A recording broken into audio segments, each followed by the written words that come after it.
Before we begin, I want to take a moment to thank everyone who's here with me today.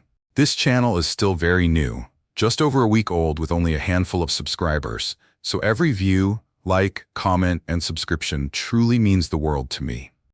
This story was shared directly with me by someone who lived through every moment of it, and I'm retelling it today with their full permission. To protect their privacy, all names, locations, and identifying details have been changed. Any resemblance to real persons is purely coincidental. But the emotions, the betrayal, that part is painfully real. Let's begin. They used to call me the embarrassment of the family. Not to my face, of course. They were far too polished for that. But you could hear it in the pauses, in the way they smiled a little too tightly when I entered a room, in the introductions that felt more like disclaimers than pride. You know the kind of introduction I mean. This is my son, Caleb, just started his 3rd year in cardiology. And this is my daughter, Jen. She just got her 2nd promotion at the firm. And then, oh, and this is Elena. No title, no context, no follow-up, just a name tossed into the air like an afterthought. I used to flinch at that. I used to ache for more. But eventually, silence becomes its own kind of armor. I was the quiet one. Not in the charming, mysterious way. I was quiet the way people are when they know their voice won't be heard anyway. I was truly, genuinely invisible to the people who were supposed to be my family. The girl whose name was always skipped over, even when the room went silent. The one who brought homemade gifts to family dinners. Gifts that stayed unopened on a side table until they quietly disappeared. I could have made the Forbes list, and they still would have asked if I'd ever considered going back to school. That's who I was to them. Elena Rivers, the one who never quite fit into the mold they all worshipped. For 29 years, I showed up to every holiday, every wedding, every family reunion. I wore the outfits my mom said were appropriate. I brought the wine no one drank. I sat where they told me to sit, usually near the kids or by the drafty hallway where they stored folding chairs. I offered to help. I smiled when I wasn't spoken to. And for 29 years, I stayed on the edges of the room like a shadow no one wanted to name. They said they wanted what was best for me, but really, they wanted what was most familiar to them. My cousins were their pride and joy. Mark, the orthopedic surgeon. Riley, who passed the bar and bought a new SUV in the same week. Olivia, who married a banker. Success in our family meant titles. It meant suits and diplomas and framed photos in the living room of people with important initials after their names. Me? I dropped out of grad school to build a wellness tech company from scratch. In their eyes, I'd thrown away my future, traded status for screens, success for stupidity. They didn't say it kindly. Behind my back, and sometimes not even that far, they called me a big fool. She's the family disgrace, I overheard once at Thanksgiving, like I wasn't even in the room. One cousin told her friend at a party, she's sweet, but let's be real, she's good for nothing. And the worst part? I believed them. For a long time. Oh, Elena's still figuring herself out, my mother would say with a polite smile. Still doing that app thing. Aunt Lori would nod, like she didn't remember the name of my company or care. But I was building something. I had a team. I had real clients. I was in talks with hospitals to pilot my guided journaling software for patients with PTSD. We were helping people, but because it didn't come with a white coat or a courtroom, it didn't matter. Not to them. It wasn't just the indifference, it was the precision with which they ignored me. At last Thanksgiving, I brought a friend from work, a brilliant product designer named Mai. We arrived together, carrying wine and pumpkin tarts. My cousin's boyfriend was introduced at least 4 times. His name was Kyle, and he sold jet skis, apparently. May? My uncle glanced at her and said, "Oh, she works in retail, right?" No one had asked her. They just assumed. Because she was standing next to me. At one point, I remember standing alone in the kitchen, watching everyone laugh around the dining room table, the big table where the real adults sat. I'd been put at the corner table with my 11-year-old nephew and a toddler who kept dropping peas into my lap. That same night, Riley made a toast about how proud we all are of Olivia. She'd landed an interview with a firm that probably wouldn't hire her, but it didn't matter. Applause erupted. I had just secured a contract with a major mental health nonprofit, 5-year licensing deal, mid-six figures, and no one even noticed I was gone when I slipped outside to take the call. Still, I came back inside. I always did. Something in me still believed in family, even after years of pretending I didn't hear the things they said when I walked into a room. Maybe she's just not a people person. She's still single? That poor girl's wasting her potential. I laughed with them when the jokes got close to the bone. I cleared plates and volunteered for cleanup. I bought gifts for Secret Santa even though they spelled my name wrong on the exchange sheet every year. I showed up, again and again, because I wanted to believe I mattered to them. But if I mattered to anyone, it was Grandma Celeste. She lived in a private care home about an hour from me, Rosebridge Place. It smelled like lemon floor polish and something sterile. Most of my family visited her once a year, if that. Some skipped her birthday, others sent flowers with printed cards and called it love. But I went every Thursday, rain or shine, with a small blue cooler in my hand and cookies inside. Double dark chocolate, her favorite. She taught me the recipe the summer I was 12, and I never forgot it. Celeste was nothing like the rest of them. She was sharp, playful, brutal in her honesty, but never unkind. A woman who once owned 3 salons at a time when most women weren't even allowed to sign their own lease. She told me stories about contracts she negotiated herself, cash she kept hidden in a ceramic duck, and how she once walked away from a dishonest business partner in heels and a headscarf, never looking back. You know what they hate? She'd grin, placing down a queen in our card game. A woman who doesn't need to be rescued. She saw my company, Soul Map, for what it was. Not a toy, not a hobby, but an act of service. She'd ask about it every week like it was the most important thing in the world. When I landed a deal with one of the top trauma clinics in the country, I told her first. "That's empire-building money," she said, her frail hand gripping mine. "Don't let anyone tell you different." She was the only one who believed in what I was doing. Not because it made me rich, not because it sounded good on a resume, but because I was doing it with purpose, with care. "You remind me of me," she told me before they decided I didn't count. The last time I saw her, she looked tired but peaceful. We didn't play cards, just held hands. She told me she'd been dreaming a lot about the old salon, about her first apartment. She said she hoped the cookies in the freezer would last a while in case I got busy. I didn't know it then, but she was saying goodbye. She passed the next day. While the rest of the family was at Olivia's engagement brunch, a party I wasn't invited to, even though it was in my own city. I found out from a group text. Grandma died, funeral info soon. Just like that. No call, no tenderness, just logistics. The funeral was held a week later, quiet, simple. Just how she wanted. And then came the call from Celeste's lawyer. He asked to see me in person. Said my name was listed specifically in the will. I almost didn't go. Another family meeting where I'd be expected to sit in the corner while everyone else sorted out the adult business. But the lawyer's voice had a tone I'd never heard before. Firm, serious. "Miss Rivers," he said, "your grandmother made it very clear. You must be there." The law firm was called Benson & Oren, tucked inside an old brick building downtown. The kind of place with dark wood panels, slow elevators, and a quiet that made your footsteps feel like a crime. When I walked into the room, the air was already thick with entitlement. Every seat was filled. Aunt Lori was there in her navy pantsuit, flipping through a leather portfolio with color-coded tabs. My Uncle Greg was whispering to his wife about property values. Olivia and Mark were both glued to their phones, probably checking real estate listings or calculating what they could afford once the estate was appropriately divided. No one looked at me when I walked in. No one said hello. I sat in the back. Of course I did. The lawyer, Mr. Benson, I think, cleared his throat. "I, Celeste June Rivers, being of sound mind and memory, do hereby declare this to be my last will and testament." The beginning was dry and formal. Legal phrases, executor appointments, all the things that sound important but mean very little to the people sitting in the room unless their name is next to a dollar sign. And then he got to the part that changed everything. "To my beloved family, I leave you exactly what you gave me in my final years." The air stopped moving. No one said anything, not right away. But the tension cracked like glass. Aunt Lori lowered her pen.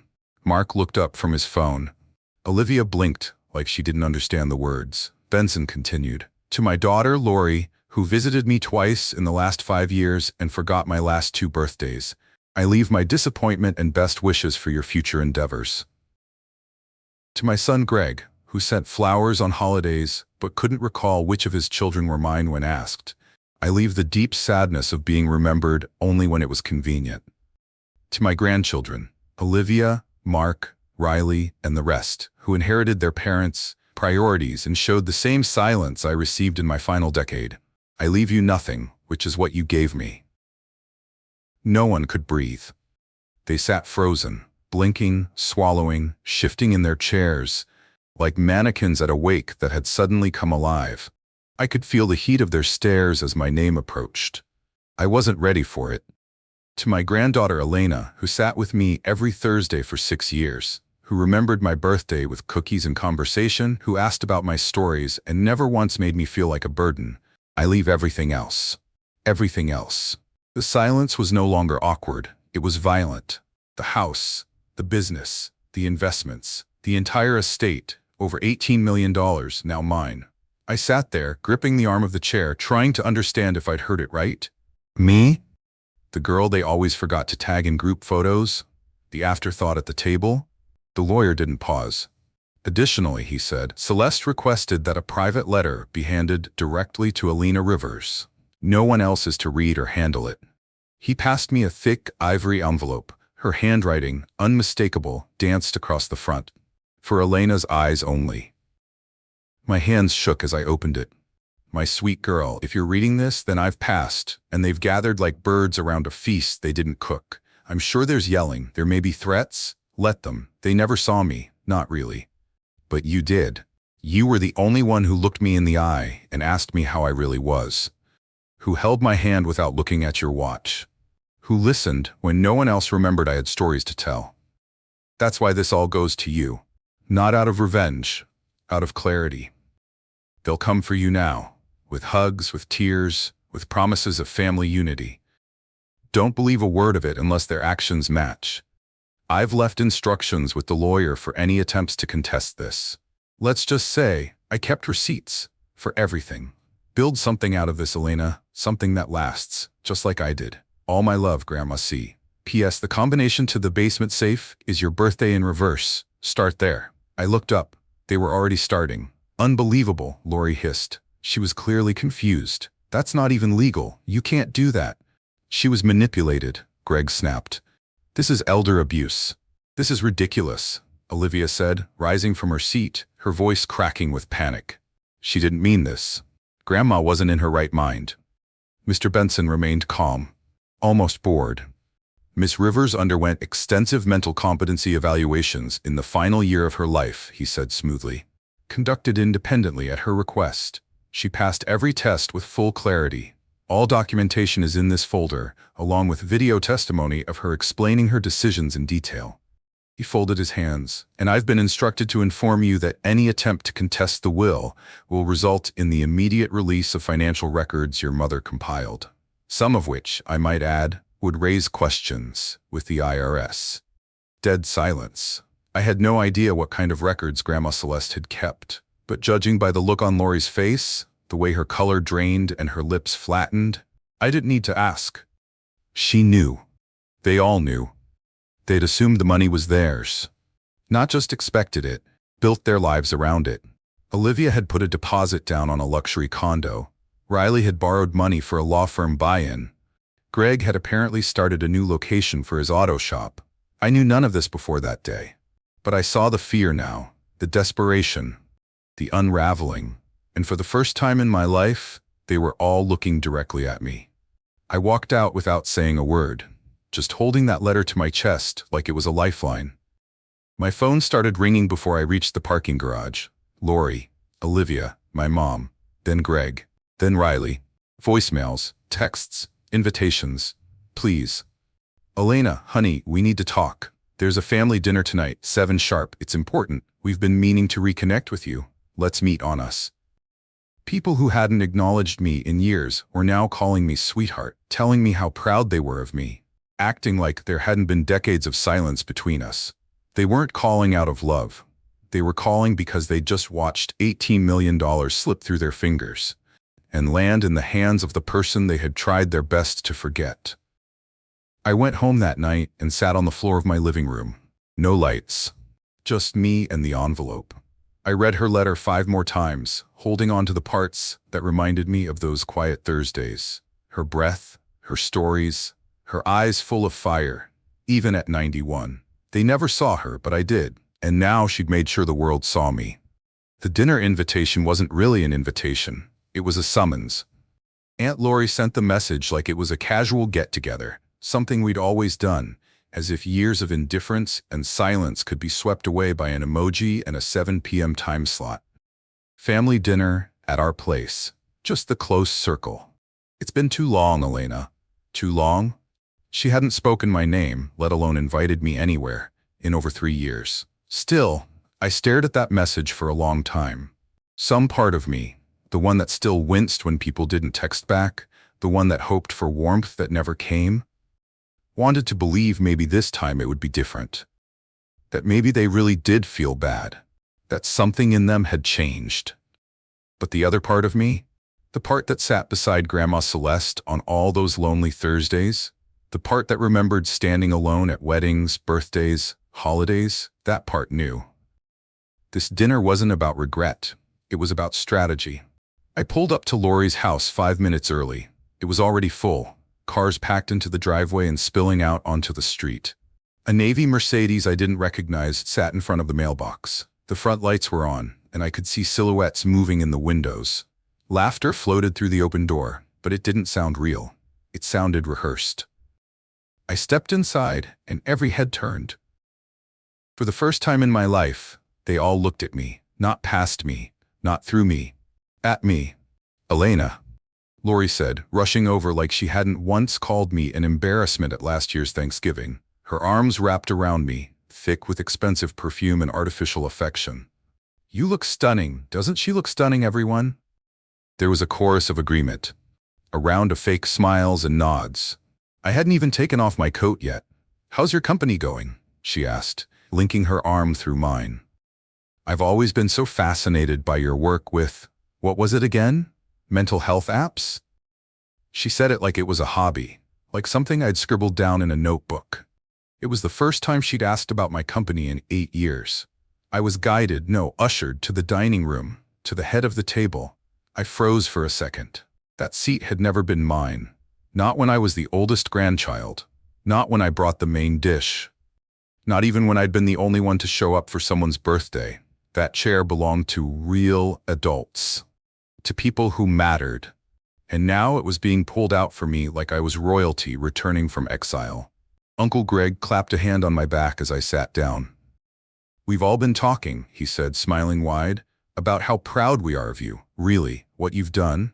It's impressive. Mark chimed in. Yeah. I was just saying the other day how you were always so good with tech. Remember when you helped me reset my iPad back in college? He didn't remember to invite me to his wedding. He didn't send a thank you for the gift I mailed. But now, suddenly, I was the prodigy. I looked around the table. Everyone was there. Even people who hadn't spoken to me in years. They were all trying so hard, complimenting my success, making up stories about always believing in me, offering tales of childhood support that never existed. I remembered Christmas 2 years ago when Lori told my mother that Elena's probably on the spectrum or something, because I didn't join the charades game. Now she was praising my emotional strength. I could almost laugh. But I didn't. I let them perform. Because I needed to see just how far they'd go. After the roast chicken and salad, the mood shifted. Lori set down her wine glass and folded her hands. Elena, she said softly, we've been thinking, this inheritance, this sudden change in responsibility, it's a lot. There it was. The switch. It's overwhelming, Greg added. Managing an estate like that, the mansion, the business, it's a full-time job. Mark leaned in with rehearsed concern. You shouldn't have to do that alone. It's not fair to put all that pressure on you. Then Olivia pulled out a folder. A folder. She laid it flat on the table. Sliding papers out like this was a board meeting. What if we formed a family trust, she suggested with a smile that didn't touch her eyes. We could pool the assets, share the responsibility, it'd honor Grandma's legacy, keep the family united. Exactly, Lori said, picking up the pitch. This isn't about money. It's about staying together, stronger as one. My blood went cold, not with fear, but with clarity. This wasn't about unity, it was about control. They wanted back what they thought was theirs. They couldn't stomach the idea of someone like me, someone they'd ignored, holding the keys to everything. I looked at the papers, well formatted, with signatures marked and ready. They'd been drawn up before this dinner was even scheduled. They weren't here to celebrate me, they were here to reclaim power. Grandma wouldn't want this to divide us, Greg said. She believed in family, added Olivia. And for the first time that night, I spoke. You're absolutely right. Their faces lit up. Lori leaned forward. We are? I nodded. Money shouldn't divide families, but neither should lies. I reached into my coat pocket and pulled out my phone. Do you remember Easter last year? I asked, turning to Lori. Her smile faltered. That was the night you told my mom I was pathetic, that I'd wasted my life, that all I'd ever have was some sad little app that no one cared about. That's not... I pressed play. Her voice came through the speaker crystal clear, recorded on a quiet night in the hallway while I stood out of sight, holding my breath. She's just awkward. It's honestly embarrassing. Still developing apps at her age. She'll come crawling back when it all fails. Lori went white. The room froze. Greg coughed. You can't just record people. I turned to him. Want to hear what you said? About how I should get a real job, and that maybe some manual labor would knock some humility into me? He opened his mouth, closed it. Olivia looked like she might cry. You called me a family liability, said you didn't want to be seen with me in pictures. She didn't deny it. The room didn't feel warm anymore. The glow of the candles felt like interrogation lights. For years, I said, I wondered what I was doing wrong, why I never belonged, why I kept getting left out. So I started recording things, conversations, comments, moments. Not to expose you at first, but to prove to myself I wasn't imagining it. I stood for my chair, their chair, the one they tried to hand me like a bribe. You want a family trust? You want to manage the estate together? I looked at each of them, and they couldn't hold my gaze. I'm going to give you exactly what you gave me. Nothing. You could have heard a pin drop. The same table where I'd once been asked to bring extra napkins now sat in stunned silence. No one touched their wine. No one moved a muscle. They hadn't expected me to speak. Not like this. Certainly not with proof. They were used to me staying quiet, swallowing words, shrinking in rooms, pretending things didn't hurt.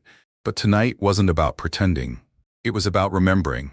And I remembered everything. I'm not bitter, I said. You think I am, but I'm not. I wasn't yelling. I didn't need to. The quiet in my voice did more damage than raised tones ever could. I'm not doing this to punish you. I'm doing this because you don't get to rewrite the story now that the ending doesn't benefit you. Lori opened her mouth, probably to say something like, you're misunderstanding, or that was a joke. I held up a hand. Please, don't insult us both. I turned to Olivia. I remember last Christmas. You posted a photo of the family, all of you, smiling in matching sweaters. I wasn't in it. I wasn't even told it was happening. When someone commented and asked where I was, you replied, not all family members are photo material. Her eyes welled with tears, but I couldn't tell if it was regret or shame or just the fear of being called out. You always said I was too sensitive, too distant, too hard to relate to.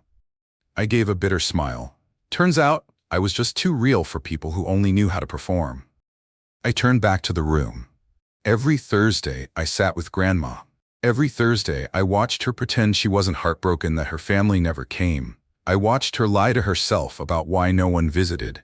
I heard her excuses. They're just busy. They'll come next week. I let the silence fill the space. But you never came.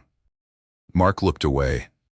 Riley was staring at the floor. She kept birthday cards from you like they were sacred, even the ones you didn't sign yourself. She knew they were empty gestures, but she held on to them anyway. I pulled out my phone again. My hands were steady now. Do you want to know what she told me? I pressed play. Another recording, this time from one of our final visits. Her voice came through, soft and full of life. I know they've moved on. I'm not mad, just disappointed. But Elena, you make me feel remembered. You make me feel like someone worth staying for. Olivia gasped. Her hand went to her mouth. Greg stood up, pacing now, but no one interrupted me. Not this time. I didn't ask for the inheritance, I said. I didn't even expect it. Honestly, I thought she'd divide it equally, because that's the kind of person she was. Fair, thoughtful, but apparently she saw through you. Just like I did. I looked around the room one last time. You say Grandma believed in unity. I agree. But she also believed in accountability, and that's what this is. I grabbed my coat slowly, the same coat I used to hang on a random chair in the corner, because no one ever offered me a place at the front door. I didn't need their chair now. I didn't need their approval, their trust, or their fake invitations. I had truth, and that was more than enough. Wait, Lori said, her voice hoarse. I paused at the door. You can't just cut us out. I didn't, I replied. You did. Years ago. I'm just finally returning the favor. Her voice cracked. Elena, please, we're family. I turned around and looked her in the eye, the same eyes that had skimmed over me for years. You're right, we are family, which is exactly why you should understand what this means. I opened the door. I'm giving you what you gave me. I didn't raise my voice. I didn't slam the door. I just stepped out into the night, alone, again. But this time, I chose it. The fallout was fast and brutal. The next morning, my phone was a war zone. Dozens of missed calls. Messages with words like talk, forgive, reconsider. Then came the guilt. Grandma wouldn't want this bitterness. You're dishonoring her legacy. You're making a mistake you'll regret. It was fascinating, really, how quickly the tone changed. How fast people who had once laughed at me, ignored me, and talked about me behind my back suddenly tried to act like we were close. They didn't care about healing. They cared about losing. The next week, the legal threats came. Lori and Greg filed paperwork to contest the will. Claimed mental decline. Hinted at undue influence. Even tried to drag my name through the mud, accusing me of manipulation. They didn't realize Grandma Celeste had planned for this. 6 years of documented conversations. Handwritten notes, video clips of her explaining her decisions, time-stamped, dated, and signed. The nursing home director testified, so did several of the nurses. One even said on record, "We always saw Elena here, every Thursday. Mrs. Rivers called her the only one who shows up without wanting something." The others? I can't recall seeing them more than twice a year. It took 3 months, 3 exhausting, emotionally draining, legally intense months. And then, it was done. The estate was mine, officially, irrevocably, no contest, no loopholes. The rest of them, they were left exactly where they put me for years. On the outside, I didn't celebrate. There were no champagne bottles, no parties. Just a quiet evening in my apartment with the fireplace on and the last voicemail Grandma ever left playing in the background. You don't need them to be proud of you, sweetheart. I'm proud enough for all of them. That night, I opened the basement safe in the mansion. The combination, my birthday in reverse, worked immediately. Inside were ledgers, loan records, documents. Grandma had kept everything. Every unpaid loan, every backroom deal, every favor my uncles and cousins had asked her for. Never repaid, never spoken of again. She hadn't left the estate to me just out of love. She'd left it to me because she trusted me to protect it. And I would. It started with the house. Aunt Lori's prized colonial. The one with the imported Italian tiles, the marble kitchen island, the grand staircase she made everyone take prom photos on. Went up for sale 6 weeks after the will was finalized. She didn't tell anyone. But Zillow did. The photos were still up the morning I checked. I stared at the listing in silence, scrolling past images of the same rooms I wasn't allowed to sit in during holidays. Rooms where I stood holding plates and empty coffee cups while she gushed over other people's children. Asking price, $1.3 million. Status, foreclosure. She'd built her lifestyle on assumptions. Credit cards stretched thin, loans taken against an inheritance she was certain was hers. When it didn't come, everything unraveled. She tried to cover it up. Claimed she and Uncle James were downsizing. Said they were looking for a fresh start in a quieter neighborhood. But I saw her at the bank 2 weeks later, arguing with a manager. her voice shaking in that tight, frantic way only people who've never had to beg before sound. I didn't say anything. I just walked past her, the way she used to walk past me. Greg's restaurant folded next. He'd opened 2 new locations in the months before Grandma passed, taking out massive business loans. Everyone thought he was doing well. He told us it was expansion season, that he had investors, plans, momentum. What he had was debt, and no safety net now that the inheritance was out of reach. When the health department shut down the flagship location due to violations, the press had a field day. Local headlines screamed, "Family-owned steakhouse served final meal." The article mentioned mismanaged funds, insufficient staff, and a lack of long-term financial planning. I read it twice, not because I was celebrating, but because I couldn't believe how fast a legacy could evaporate when built on expectation instead of effort. Olivia lost her condo. Turns out the down payment wasn't really hers. She'd taken a bridge loan from a private lender, banking on her share of the estate to cover it before interest hit. But there was no share. The bank seized the property before the second mortgage check cleared. She posted a photo on Instagram of a single box in the back of her car with a caption about new beginnings. Comments were turned off. For someone who once curated every detail of her online presence, it was a public surrender. Cousin Mark? His engagement ended before it began. His fiancé had been under the impression that marrying into our family meant luxury vacations, a down payment on a house, and a future full of generational wealth. She was wrong. She returned the ring and moved in with a neurosurgeon 6 weeks later. Mark moved back in with his parents. I didn't do anything to make any of this happen. That's the part people miss when they try to say I was being vindictive or unforgiving. I didn't take anything away from them. I just refused to let them take what wasn't theirs. They built their futures on a foundation they didn't own. They spent like millionaires before the money had even left the lawyer's desk. And when the truth arrived, it didn't just knock politely. It leveled them. The calls started again, more frequent this time. Lori sent a dozen voicemails in 3 days. Greg emailed twice with subject lines like, "Let's talk," and "Olive branch." My mother came next. We hadn't spoken since the funeral. She hadn't attended the will reading. I think some part of her had hoped it would all go away, that if she stayed silent long enough, someone else would fix the discomfort. But now she wanted to make amends. She showed up at my office one morning. I had just moved my company out of the co-working space and into a clean, modern suite downtown. Floor-to-ceiling windows, hardwood floors, exposed beams. It smelled like fresh coffee and something solid, something earned. She walked in like it was still her right. No appointment, no warning. "Sweetheart," she said, standing in my doorway, "we just want to see you, to talk." My father was behind her, straightening his shirt collar like he was heading into a boardroom, not begging his daughter for an audience. I didn't offer them a seat. Not yet. I closed the financial report in front of me and met their eyes. "Where was this energy when I graduated?" I asked. "When I was building Soul Map from my studio apartment?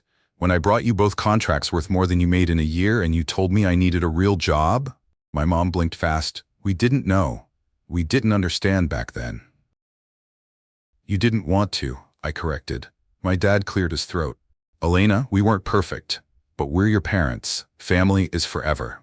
I nodded slowly, then opened my desk drawer. I pulled out a plain white envelope and slid it across the table toward him. He opened it, eyes narrowing at the number written on the check inside, $500. "What is this?" "It's what you've spent on birthday gifts for me over the last 10 years. Give or take. I figured we should square things up before we move forward." The silence in the room was suffocating.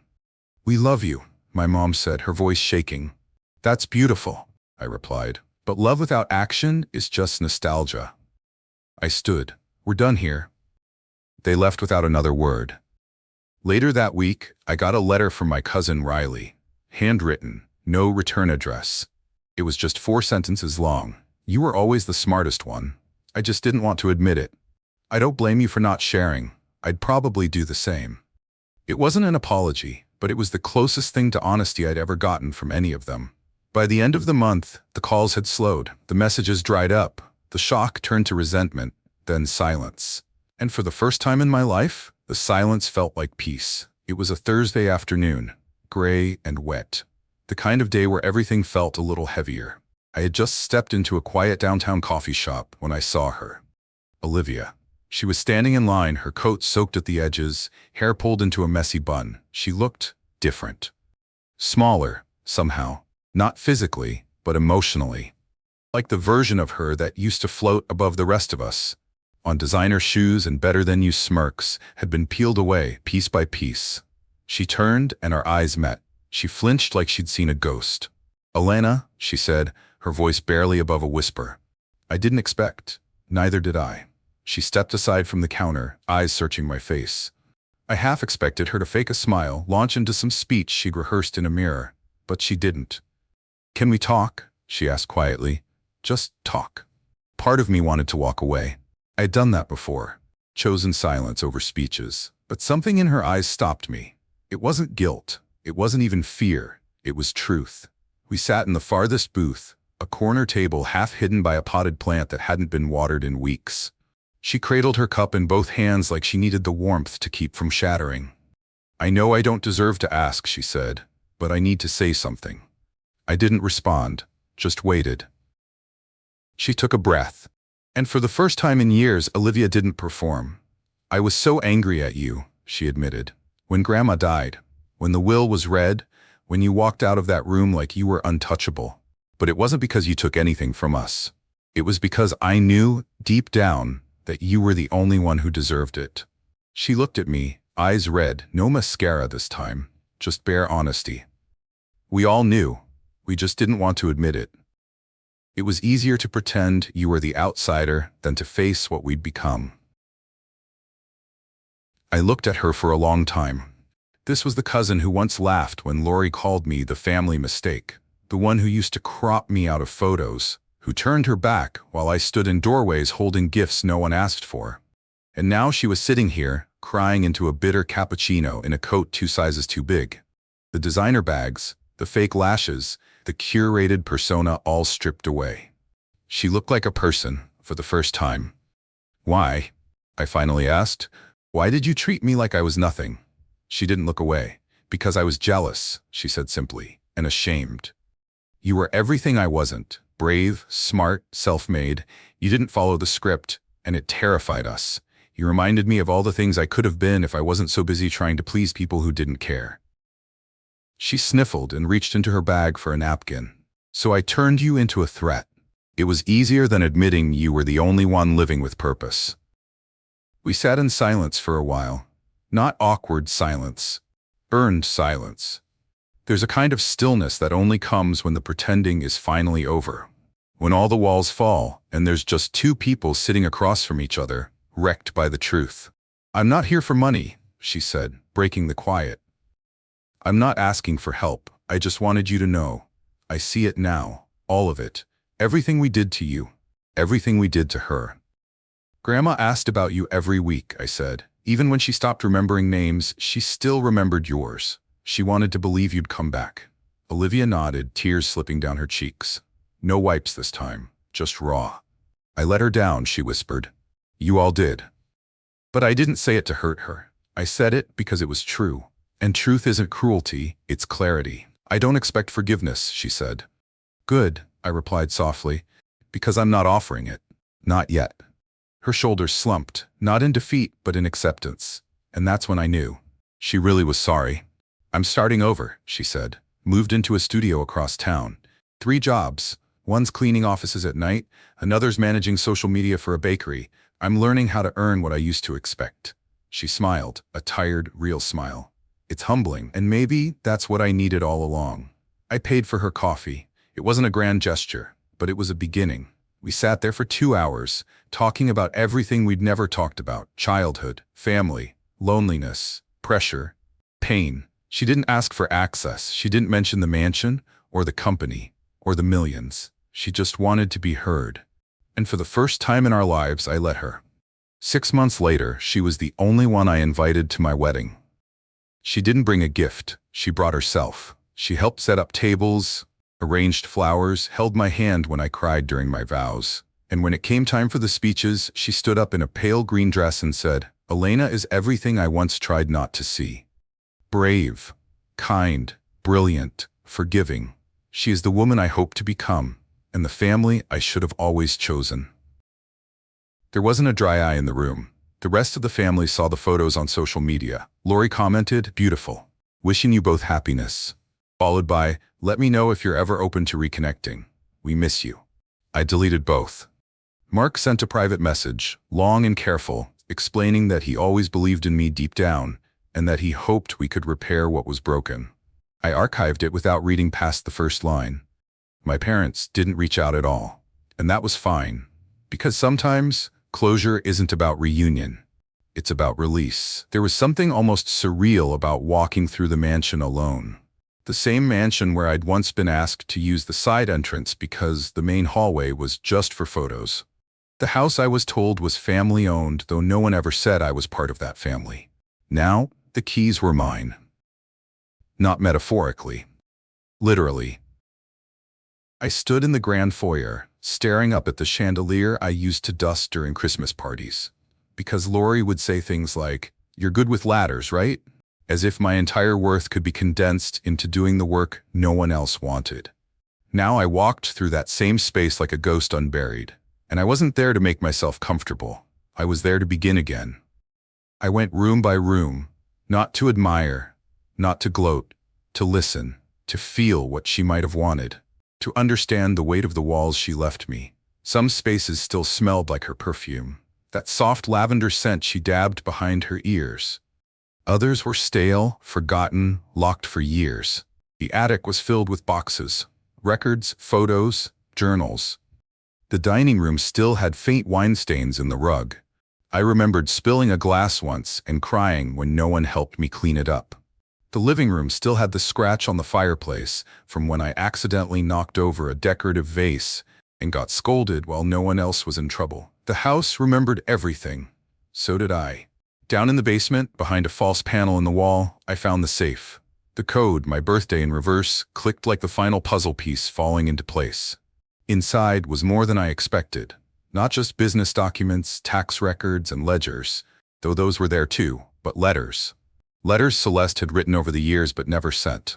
One addressed to my mother, one to Lori, one to Greg, several to her own children. She'd written them all, pages upon pages of disappointment, hope, confusion, and then acceptance. They'd failed her, and she knew it, but she hadn't let that failure define her. At the very back of the safe was a red leather binder marked in faded gold foil, Rivers Construction Co. Project Legacy. I opened it slowly, unsure what I'd find. Inside were notes for an expansion she'd planned before her health declined. New cities, new programs. A vision of the company as more than just bricks and drywall, but a way to build lives. The last page had a handwritten note in her curling script. "Maybe Elena will finish what I started. She knows what building something from nothing looks like."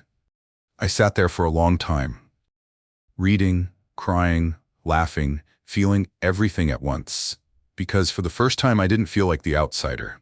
I felt like an heir, not just to wealth but to purpose. The next day, I called a lawyer, then an architect, then a nonprofit consultant. I didn't know exactly what I was doing, but I knew exactly what I wasn't going to do. I wasn't going to become them. A month later, I made the announcement.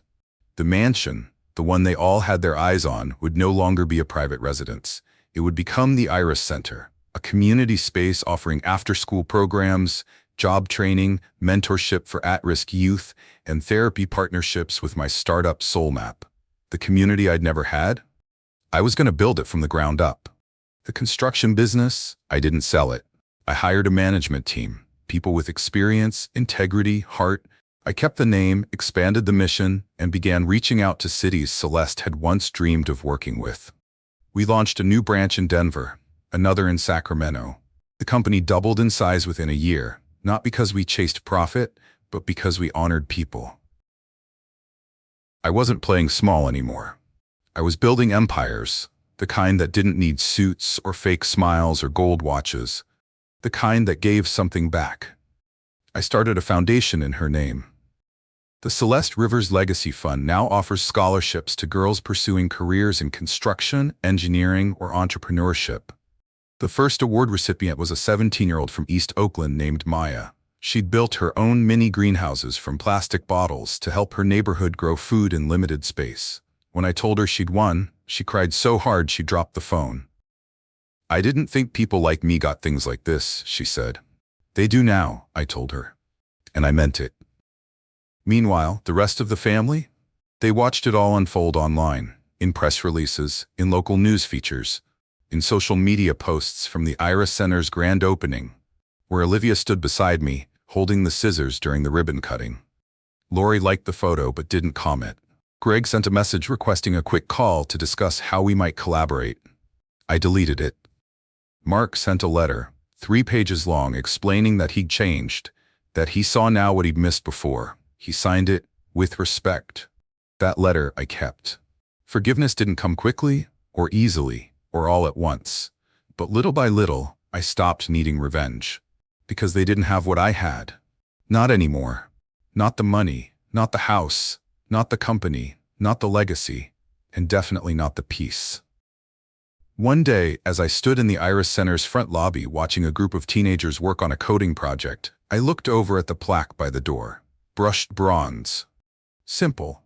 The Iris Patterson Community Center, where everyone belongs. I ran my fingers across the words, my chest full.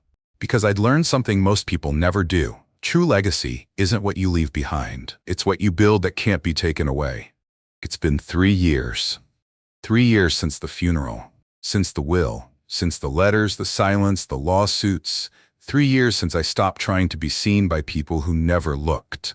And now, I live in the house that once made me feel small, not as a prisoner of its history, but as the woman who rewrote it.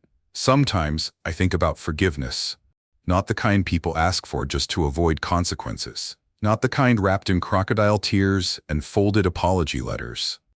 I mean the real kind, the kind you earn, the kind you show in actions, not posts, the kind that says, "I know what I did. And I'm not asking for a shortcut back into your life, only a chance to prove I've changed." It's rare. And that's why I still keep most doors closed. I've learned that forgiveness is not the same as access. You can let go of bitterness and still not let someone back in. You can heal without handing out keys. You can wish them well and still walk away. So if you're watching this and you've ever been made to feel invisible, if you've ever walked out of a room wondering why no one stopped you, this story is yours too. You are not the problem. You were never too much, or too little, or too weird, or too quiet, or too you. You were just not easy to exploit. And for some people, that's unforgivable. But to the right people, the people who see you, you are unforgettable. I'll leave you with what I finally learned. You don't need to beg to be loved. You don't have to shrink to be accepted. You don't have to prove your worth to anyone who already decided not to see it. You just need to walk away with your power intact and build something better. Because the black sheep doesn't always stay in the herd. Sometimes, she leads her own. If this story touched you, if you've ever felt like the outsider, the one no one saw, you're not alone. I'm building this channel from the ground up to share stories that speak to the quiet ones, the overlooked, the underestimated. So if this meant something to you, please like, share, and subscribe. Your support helps this story find the ones who need it most.